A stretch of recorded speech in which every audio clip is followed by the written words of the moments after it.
This is a short training video on how to make PDF documents. PDF means portable document file. It's an Adobe product, and you can convert documents like Microsoft Word, Publisher, or Adobe Indesign into Acrobats for people that can't afford those files. It makes a cross-platform, universally accepted means of reading a file. The person downloads from Adobe over here. They download this Acrobat Reader here for free and install it. It's 73.18 megabytes. The 3 steps there. You can also have a converter here that they offer for $23.88 for the year. And they also offer you this. What the converter allows you to do is to convert PDF to Word, convert PDF to Excel, and edit scan text. So that's kind of going backwards, converting to PDF. Somebody sends you into a Word document, which is kind of nice. So that you can get the free, anybody can get the free download of Adobe Acrobat. And you can pay for a converter that converts Acrobat into other formats, into Word and text, so you don't have to buy an OCR program that costs over $100.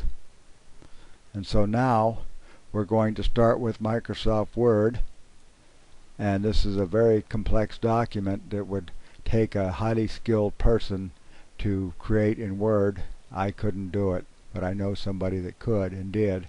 And this is his document, 4 per page tract.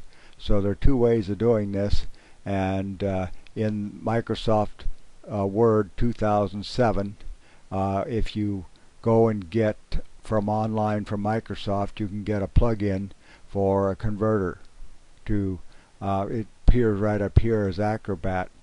You can also get the 2010 or later Microsoft Word, and that will include the built-in converter, so you can convert Word files to Adobe PDF or Acrobat Reader.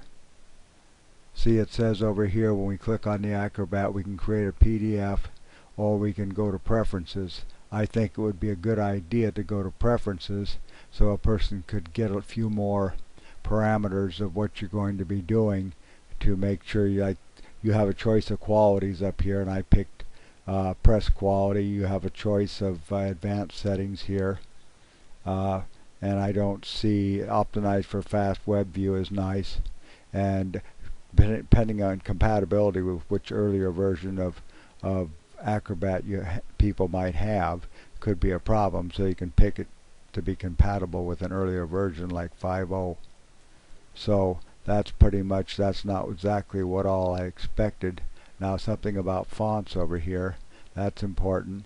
It shows you to embed all fonts. I think that's very important, because if a person doesn't have the font you had when you created the document, then they're going to open the document and it's not going to have the fonts because they didn't go with it unless you check this button here, checkbox, and then they're going to have it, their computer is going to substitute a font and it's not going to look the way you intended. So with that, that was the setting here for preferences. Now we're going to go create PDF.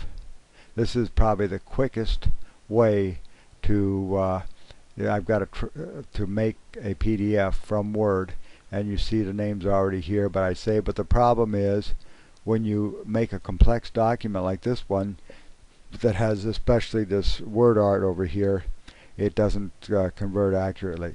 So I'm just showing you this version that the built-in using the built-in Acrobat. See, it didn't take everything. It went down to it partly converted and did a good job, but it didn't get all of it. So we can't have that. So we're going to close that out. So what we do is go another route. We go here to the start, down to print, and then we choose from the list of printers, we choose the one at the top called Acrobat PDF. Now we're going to go to properties because we want more detailed information. So the things here is important that you have standard quality through press quality, and I like to do press quality if people are going to be reproducing and printing the document to hand out.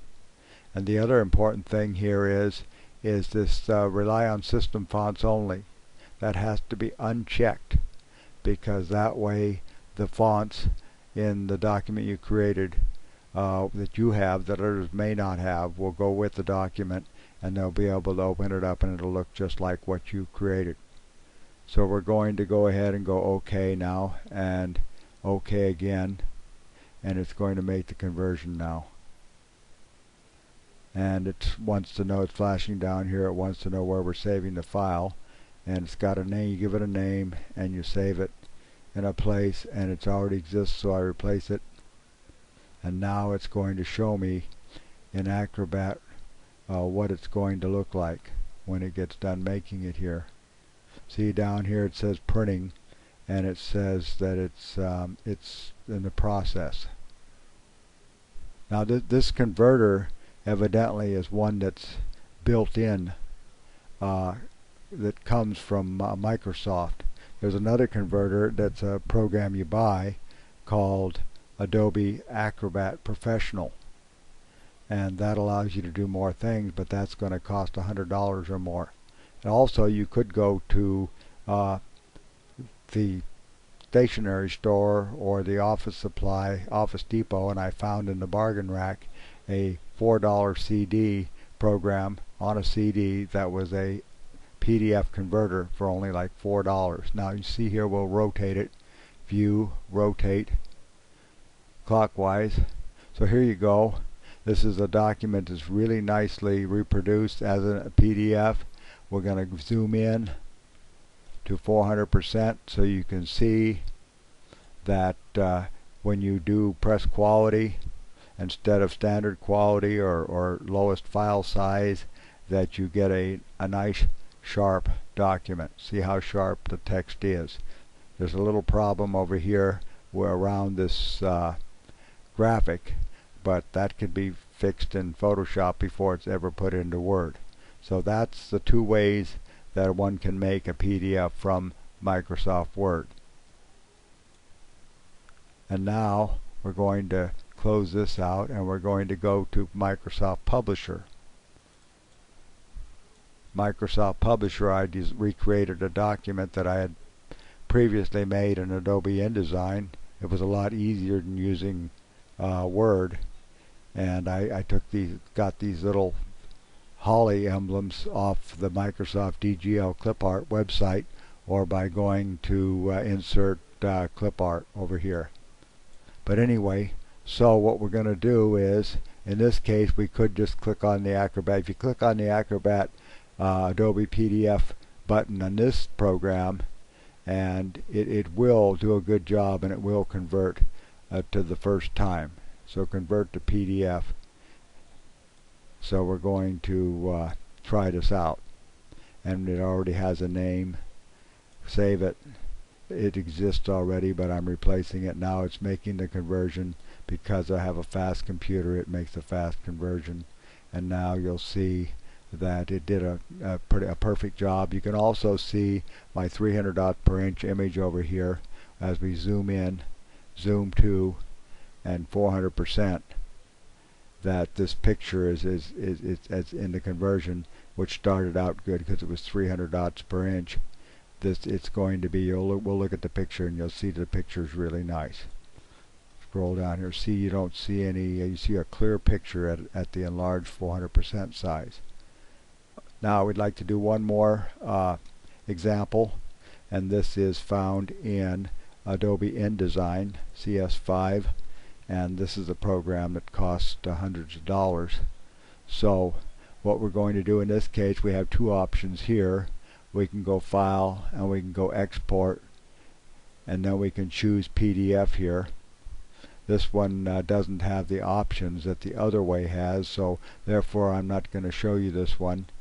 This one over here I like better. File, and go down to Print, and then we choose Adobe PDF, and then we set our output for RGB.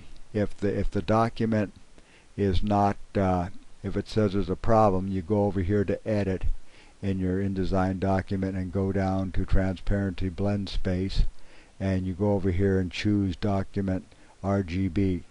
Computer monitors display RGB, and it makes it print a little lighter than it does with the CMYK. So now we'll try go back again, File, Print, and now we'll go to its PDF. Our output is going to be RGB. Our graphics are going to be complete and send data all, and advanced is going to be high resolution. We're trying to get the highest quality we can. So then we want to go advanced settings, and we go OK, and now under preferences we find that we have our choice of qualities from smallest file size to standard to high quality print and then press quality. Sometimes standard prints faster in a computer, in a laser printer, but I'm going to use press quality, hoping that somebody will take these documents and reproduce them in good quality. Notice also we want to uncheck this box here, rely on system fonts only. That makes the document fonts go with the document, so the other person will have not be missing that font and have it substitute another font. So then we go OK, and now we go print, and then we go print again, and it's making the conversion now, and it's wanting us to tell us down here where to save it. And at Life 2 Most Important Questions, I'm going to save it. It probably already exists. Now I can save it to say replace it. Now it's going to open up Acrobat. It says your PDF has been created. So we're going to go over here and take a look, and sure enough we'll rotate it for you, and we'll go View, Rotate, View, Clockwise, and we've got a beautiful tract here that when you zoom it in, View, Zoom in, Zoom to, and you can go up to 400% or more, and the quality is still going to be good. And you'll also see when you go to File Properties down here, this tells you how big the document size is. The nice thing about making PDFs is it greatly reduces the size of the file from InDesign, what it was, down to this high quality, press quality PDF. Now it's only 404.13 kilobytes, and there'll be no problem emailing it to anybody. And when you post it on a website, it'll download fast because it's a quality small file size. I don't know how it does it, but the compression and maintaining quality in the PDF making of Adobe is really something to behold. So thank you very much for watching this video.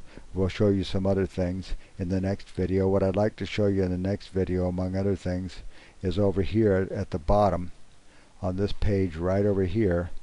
What we're going to do, I left room here for church information, and so we're going to show you in the next video how to add a church response window here that you can actually type in and put your contact information with the basic version of Adobe Acrobat Reader. Thanks for watching.